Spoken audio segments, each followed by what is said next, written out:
மராத்தியர்களில் 2023 previous year question பார்ப்போம். மிகவும் சக்தி வாய்ந்த பேஷ்வா யார் அப்படின்னா முதலாம் பாஜிராவ். இது யாருன்னா பாலாஜி விஸ்வநாத்தோட பையன் தான் முதலாம் பாஜிராவ். இவர் தான் ஃபஸ்ட்டு பேஷ்வா. இது அவருக்கப்புறம் வர்றது முதலாம் பாஜிராவ். 3ஆம் பானிபட் போருக்கு பின் யார் சிம்மாசனத்தில் அமர்ந்திருப்பார் அப்படின்னா மாதவராவ்.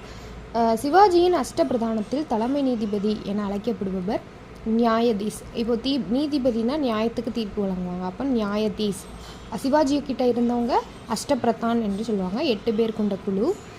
அடுத்து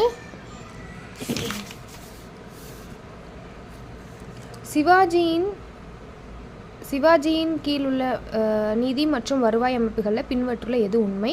அவர் சவுத் அண்ட் தேஷ்முக்ங்கிற ஒரு நிலவரியை விதிச்சிருப்பார். தேஷ்முக் மற்றும் பாட்டீல்கள் கிராம அதிகாரிகள். இது ரெண்டுமே கரெக்டு.